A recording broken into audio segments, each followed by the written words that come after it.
Om Swastiastu. Assalamualaikum warahmatullahi wabarakatuh. Salam Namo Buddhaya, salam kebajikan, salam sejahtera untuk kita semua, salam harmoni. Terima kasih atas kesempatan yang diberikan. Pada hari ini saya akan memaparkan mengenai analisis diskriminan sebagai salah satu bentuk dari tugas mata kuliah Statistika Terapan dalam Pendidikan IPA dengan dosen pengampu Profesor Dr. Iketut Sudiana, MKes. Sebelumnya izinkan saya memperkenalkan diri terlebih dahulu. Nama saya Lia Francisca, NIM 25290610112 dari jurusan S2 Pendidikan IPA kelas B. Untuk pembahasan yang pertama akan dipaparkan terlebih dahulu mengenai latar belakangnya. Jadi penelitian pendidikan yang berbasis kuantitatif menuntut penggunaan metode analisis data yang objektif dan sistematis untuk menggambarkan karakteristik peserta didik serta perbedaan antar kelompok. Dalam evaluasi hasil belajar, peneliti tidak hanya mendeskripsikan capaian peserta didik, tetapi juga mengidentifikasi faktor-faktor yang membedakan kelompok siswa berdasarkan kemampuan, prestasi, dan karakteristik akademik.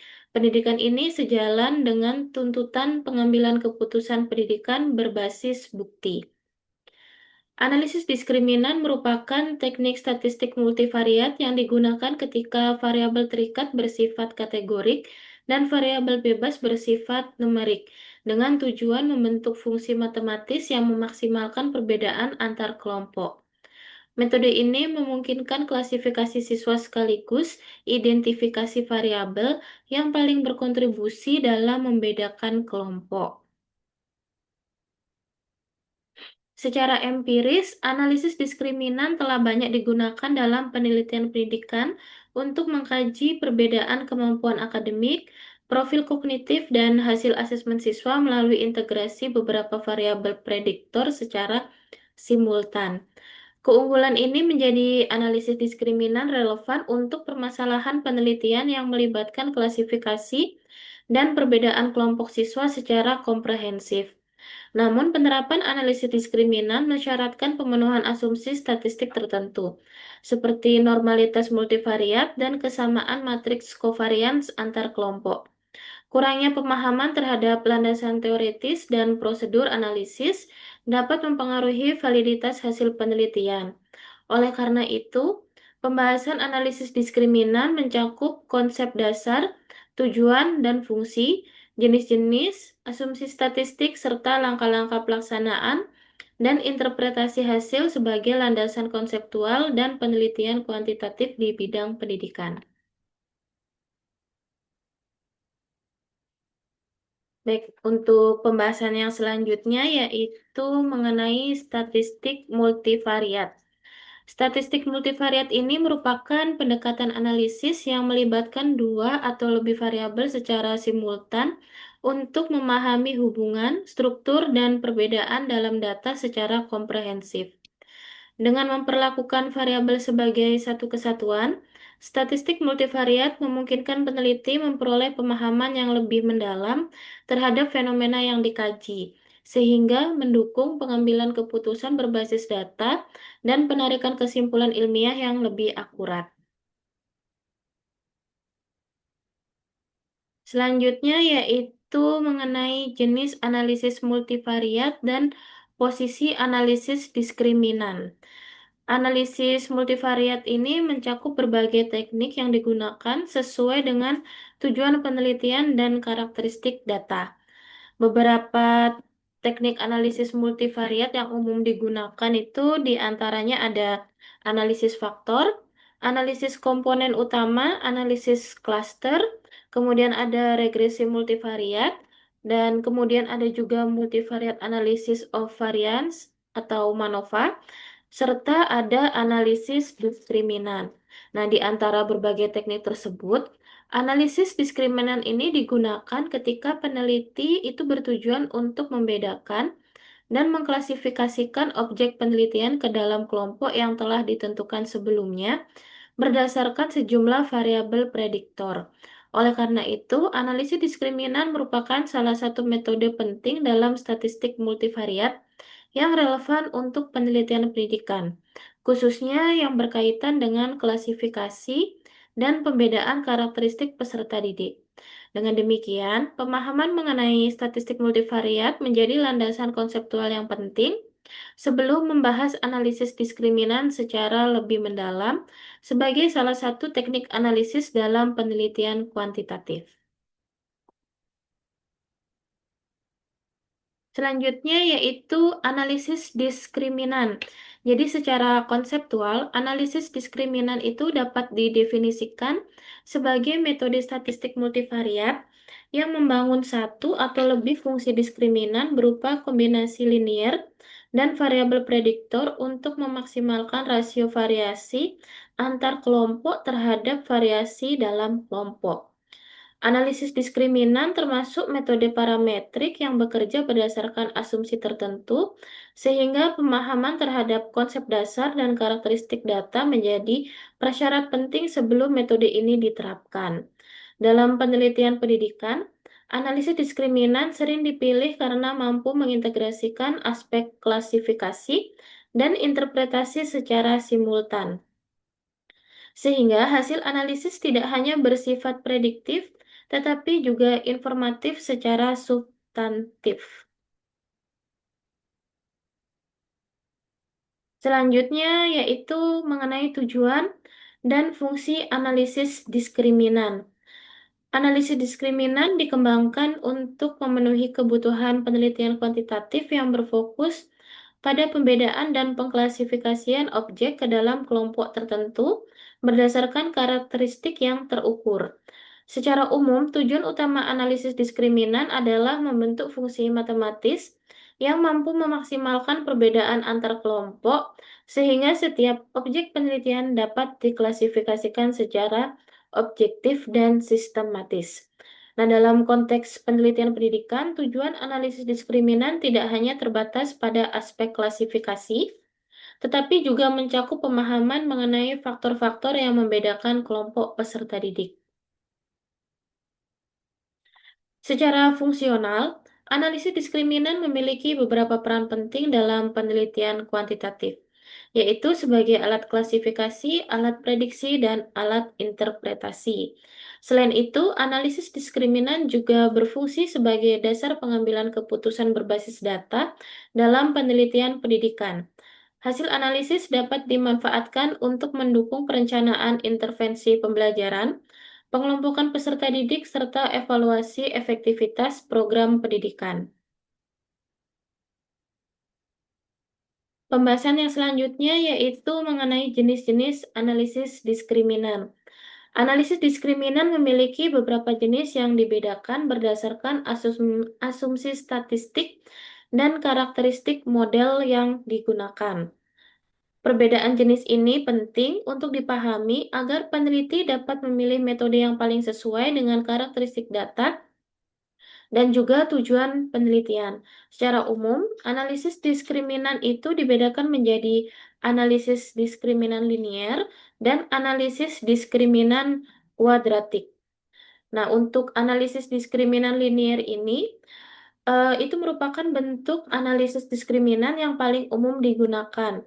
Metode ini didasarkan pada asumsi bahwa matrik kovarian populasi antar kelompok adalah sama atau homogen. Dengan asumsi tersebut, fungsi diskriminan yang dihasilkan berbentuk linier dan bertujuan untuk memaksimalkan rasio variasi antar kelompok terhadap variasi dalam kelompok.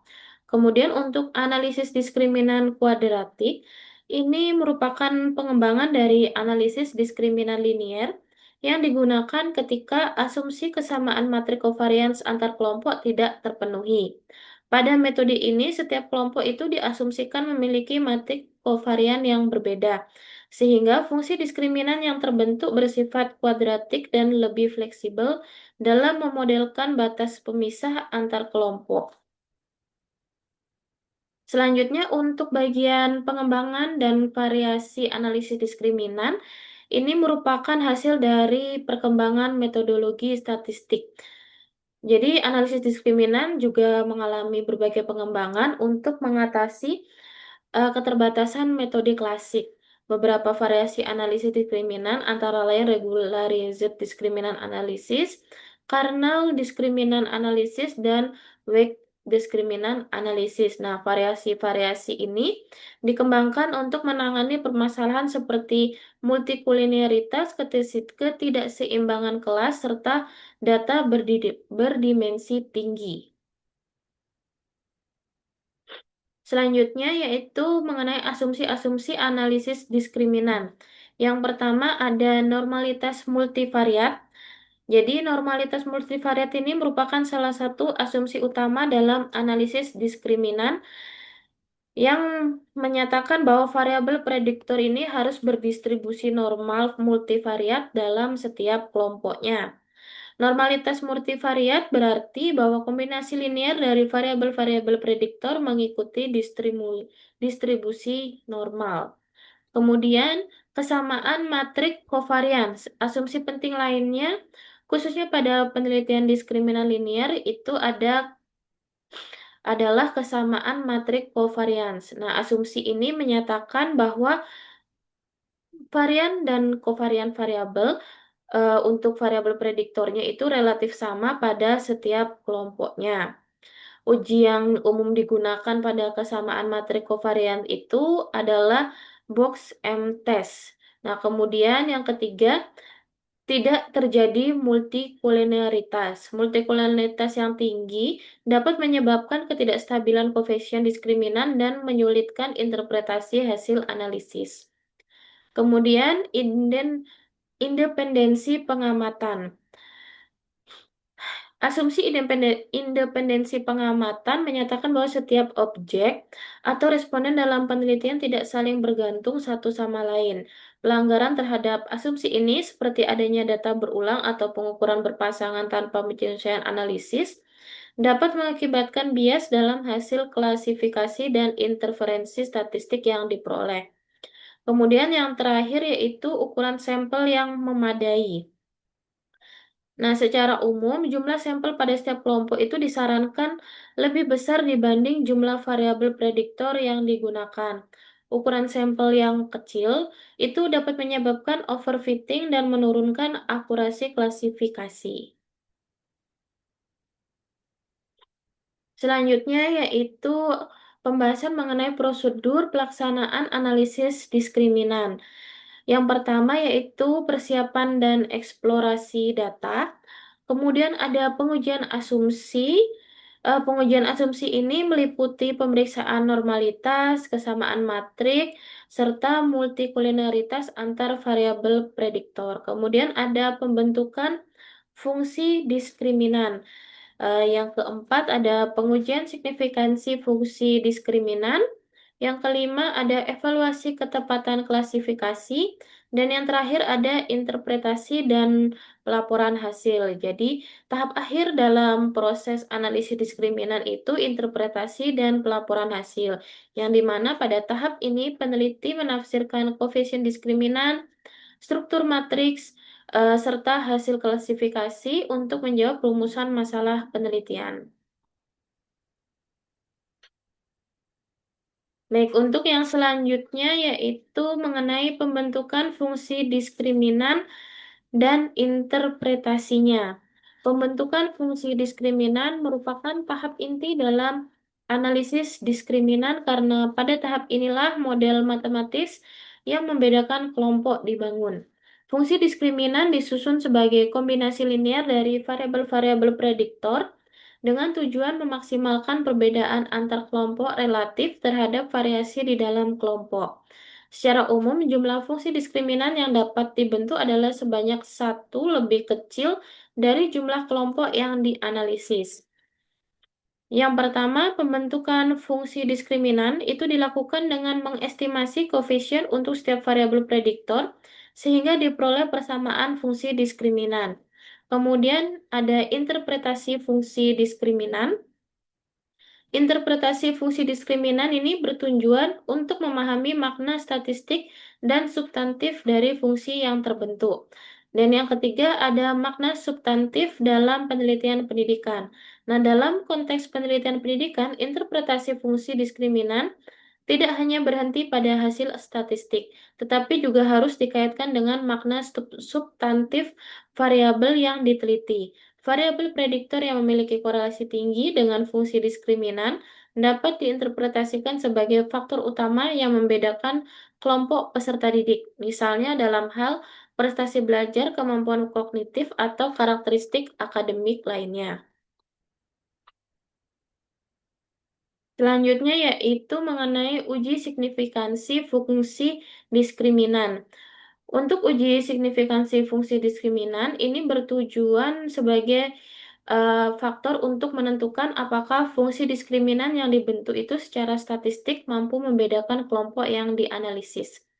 Pengujian ini penting karena tidak setiap fungsi yang terbentuk memiliki daya diskriminasi yang bermakna. Oleh karena itu, uji signifikansi digunakan untuk menilai kebermaknaan statistik fungsi diskriminan sebelumnya, eh, yang kemudian hasilnya diinterpretasikan lebih lanjut.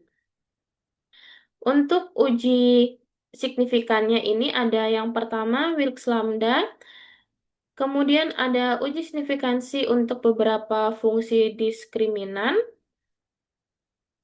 Kemudian yang ketiga ada hubungan uji signifikansi dengan interpretasi model. Yang pertama untuk Wix Lambda. Wix Lambda ini menunjukkan proporsi varian total yang tidak dapat dijelaskan oleh fungsi diskriminan. Kemudian untuk uji signifikansi beberapa fungsi diskriminan, jadi dalam analisis diskriminan dengan lebih dari dua kelompok dapat terbentuk lebih dari satu fungsi diskriminan. Pengujian signifikansi dilakukan secara bertahap untuk setiap fungsi, dimulai dari fungsi pertama hingga fungsi terakhir. Fungsi pertama umumnya memiliki daya diskriminasi terbesar, sedangkan fungsi berikutnya menjelaskan variasi tambahan yang lebih kecil. Kemudian untuk hubungan uji signifikansi dengan interpretasi model, ini menjadi dasar penting dalam proses interpretasinya. Hanya fungsi diskriminan yang signifikansi secara statistik yang dapat diinterpretasikan lebih lanjut melalui analisis koefisien, struktur matriks, dan hasil klasifikasi.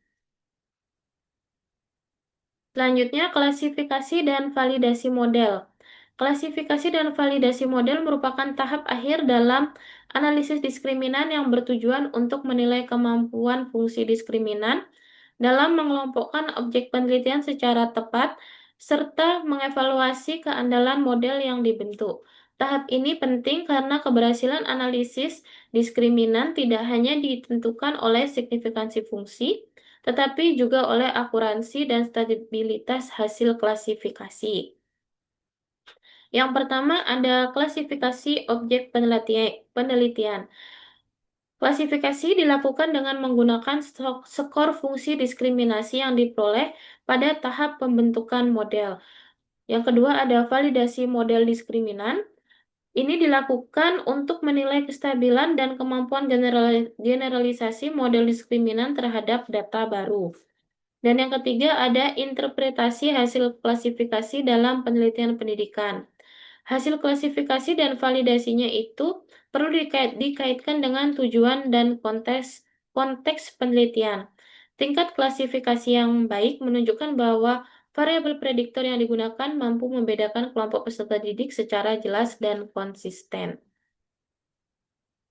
Pembahasan yang selanjutnya yaitu mengenai kelebihan dan keterbatasan analisis diskriminan. Analisis diskriminan sebagai metode statistik multivariat memiliki sejumlah kelebihan yang menjadikannya relevan dan banyak digunakan dalam penelitian kuantitatif, khususnya di bidang pendidikan. Yang pertama, yaitu ada mampu mengolah beberapa variabel prediktor secara simultan untuk membedakan dua atau lebih kelompok. Yang kedua, memiliki fungsi ganda analisis diskriminan, yaitu sebagai alat klasifikasi dan alat interpretasi. Yang ketiga, yaitu memungkinkan peneliti mengidentifikasi variabel-variabel yang memiliki kontribusi paling besar dalam membedakan kelompok. Nah, di samping kelebihannya, analisis diskriminan ini juga memiliki sejumlah keterbatasan yang perlu diperhatikan. Yang pertama, Sensitivitasnya terhadap pelanggaran asumsi statistik, khususnya asumsi normalitas multivariat dan kesamaan matrik kovarian antar kelompok. Yang kemudian yang kedua, ukuran sampel dan karakteristik datanya. Dan yang ketiga, keterbatasan analisis diskriminan juga muncul ketika data yang digunakan tidak sepenuhnya memenuhi karakteristik parametrik. Untuk yang selanjutnya, saya akan memaparkan mengenai bagaimana cara kita melakukan analisis diskriminan dengan menggunakan SPSS. Jadi di sini saya akan melakukan analisis diskriminan prestasi belajar siswa berdasarkan literasi sains dan kemampuan numerik. Jadi kita akan buka aplikasi SPSS-nya. Setelah masuk ke tampilan seperti ini, kita klik variable view dan kita masukkan di bagian name itu literasi, numerik, dan juga kelompok.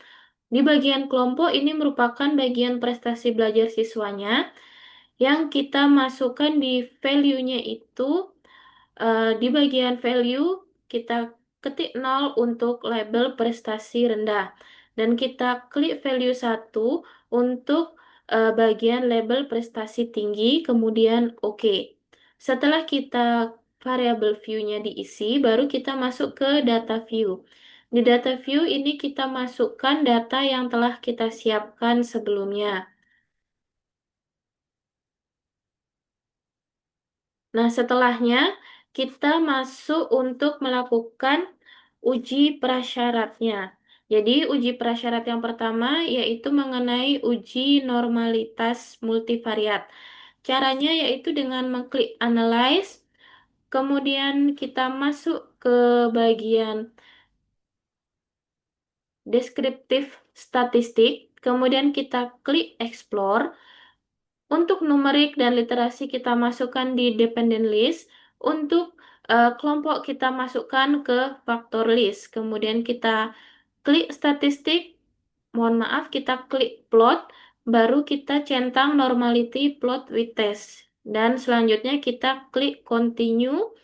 Kemudian oke. Nah, di bagian hasilnya ini kita cari test of normality. Jadi di test of normality ini kita lihat yang bagian Shapiro-Wilk-nya. Kita lihat yang Shapiro-Wilk karena jumlah sampel yang kita gunakan itu kurang dari 50. Jadi di sini bisa kita lihat bahwa di nilai signifikansinya pada masing-masing datanya ini semuanya memiliki nilai signifikansi di nilai signifikansi di atas 0,05 baik pada bagian prestasi rendah maupun bagian prestasi tingginya. Jadi berdasarkan hasil uji normalitasnya ini bisa kita katakan bahwa datanya itu berdistribusi normal dan memenuhi asumsi normalitas untuk analisis diskriminan. Yang selanjutnya kita akan melakukan uji homogenitas matrik covariance. Untuk tujuan untuk tujuan mengecek uji homogenitas matrik kovarian, kita akan menggunakan box test of equality of covariance metric atau box M.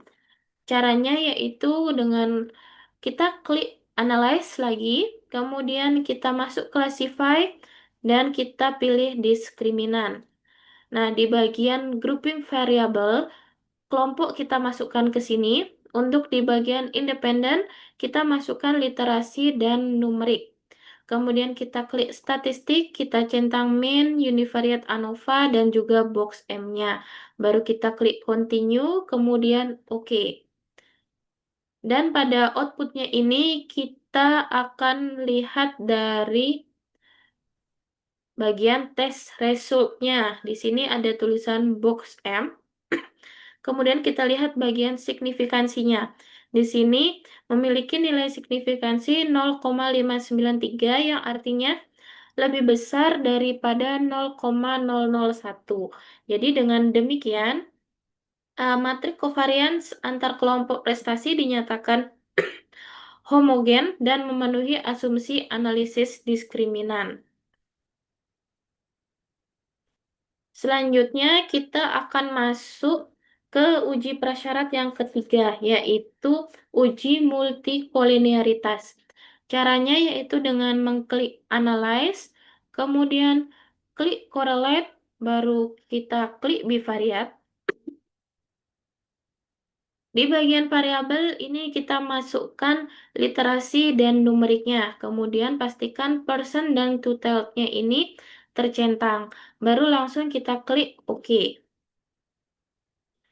Nah, di sini kita akan melihat pada output tabel yang correlation. Jadi hasil uji multikulinaritasnya di sini menggunakan korelasi person yang menunjukkan bahwa nilai koefisien korelasi antar variabel literasi dan kemampuan numerik sebesar 0,793.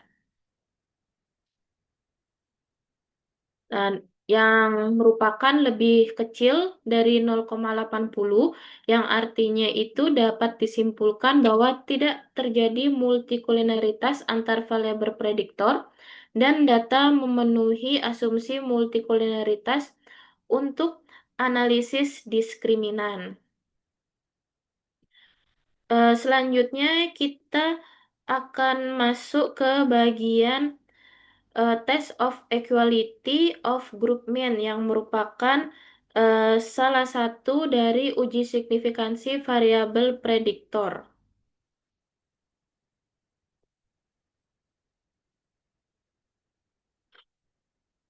Pada uji signifikansi variabel prediktor ini, kita bisa lakukan dengan mengklik Analyze lagi, kemudian mengklik Classify, kemudian klik Diskriminan.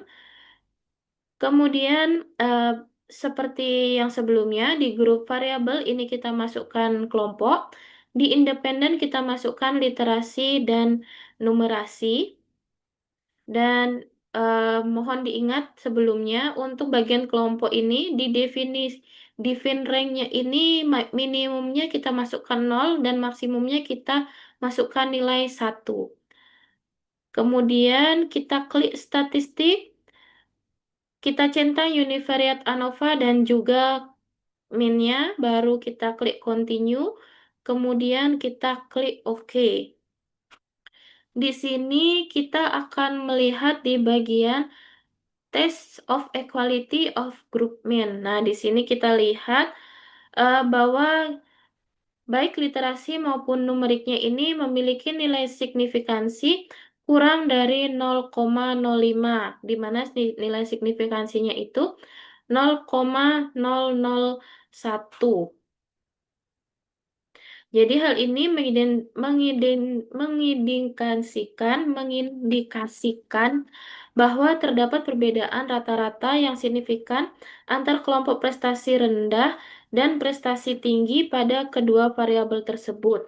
Dengan demikian, literasi, kemampuan numerik, dan juga mohon maaf, maksud saya dengan demikian, literasi dan kemampuan numeriknya itu berperan sebagai variabel pembeda dan dalam analisis diskriminan. Selanjutnya kita akan masuk bagian ke bagian uji signifikansi fungsi diskriminan, yang di dalamnya itu ada uji Wilks lambda. Jadi masih di bagian yang sama, caranya itu sama seperti kita mencari test of equality of group. Dan setelah mendapatkan outputnya ini, kita cari yang Wilks lambda, yang ini. Nah, di hasil uji signifikansi fungsi diskriminannya ini, menunjukkan nilai Wilks lambda-nya itu sebesar 0,124 dengan chi-square-nya 35,527 pada derajat kebebasan 2 dan nilai signifikansi kurang dari 0,01. Yang artinya hasil ini menunjukkan bahwa fungsi diskriminan yang dibentuk oleh variabel literasi dan kemampuan numerik signifikan secara statistik dalam membedakan kelompok prestasi rendah dan prestasi tinggi. Kemudian ada uji kekuatan fungsi diskriminan. Yang pertama yaitu eigenvalue. Ini caranya masih sama, tapi kita lihat pada bagian tabel eigenvalue-nya ini. Nah, pada hasil analisisnya ini, kita lihat nilai eigenvalue-nya itu sebesar 7,084. Dengan canonical correlation-nya itu sebesar 0,936. Hal ini menunjukkan bahwa fungsi diskriminan memiliki kemampuan yang sangat kuat dalam membedakan kelompok prestasi rendah dan prestasi tinggi, serta mampu menjelaskan sekitar 87,6 variasi keanggotaan kelompok. Kemudian ada uji kontribusi variabel. Uji kontribusi variabelnya ini masih sama caranya, tapi kita lihat pada tabel struktur matriknya ini. Jadi hasil struktur matriknya ini menunjukkan bahwa variabel literasi memiliki korelasi tertinggi terhadap eh, fungsi diskriminan, yaitu sebesar 0,760 yang kemudian diikuti oleh kemampuan numeriknya, yaitu sebesar 0,679. Kedua variabel memiliki nilai korelasi di atas batas minimal, sehingga keduanya berkontribusi dalam membedakan kelompok prestasi rendah dan prestasi tinggi. Namun demikian, literasi merupakan variabel yang paling dominan dalam membentuk fungsi diskriminan. Kemudian, ada uji akurasi klasifikasi, yaitu classification result. Di bagian ini kita akan masuk ke tabel classification result-nya. Jadi hasil classification result-nya menunjukkan bahwa fungsi diskriminan mampu mengklasifikasikan seluruh siswa ke dalam kelompok prestasi rendah dan prestasi tinggi dengan tingkat ketepatan sebesar 100%, baik pada klasifikasi awal maupun hasil cross-validation. Seluruh kasus berhasil diklasifikasikan dengan benar. Jadi hal ini menunjukkan bahwa fungsi diskriminan yang terbentuk memiliki kemampuan klasifikasi yang sangat baik. Jadi berdasarkan hasil analisis diskriminan yang telah dilakukan, diperoleh bahwa seluruh asumsi analisis diskriminan telah terpenuhi, meliputi asumsi normalitas, homogenitas matrik kovarian, dan tidak terjadinya multikolinaritas antar variabel prediktor. Hasil uji test of equality of group mean juga menunjukkan bahwa variabel literasi dan kemampuan numerik memiliki perbedaan rata-rata yang signifikan antara kelompok prestasi rendah dan prestasi tinggi. Selanjutnya, uji signifikansi fungsi diskriminan melalui Wings Lambda menunjukkan bahwa fungsi diskriminan yang terbentuk signifikan secara statistik dan memiliki kemampuan diskriminasi yang kuat. Nilai eigenvalue-nya dan canonical correlation-nya yang tinggi mengindikasikan bahwa fungsi diskriminan mampu menjelaskan variasi keanggotaan kelompok secara substansional. Struktur matrik menunjukkan bahwa literasi merupakan variabel yang paling dominan dalam membedakan kelompok prestasi. Selain itu, hasil klasifikasi dan cross-validation dengan metode Leave One Out menunjukkan tingkat ketepatan klasifikasi sebesar 100%, yang menegaskan bahwa fungsi diskriminan yang terbentuk stabil dan memiliki kemampuan prediksi yang sangat baik. Dengan demikian, analisis diskriminan yang dilakukan dinyatakan layak dan efektif dalam membedakan kelompok prestasi belajar siswa berdasarkan literasi dan kemampuan numerik.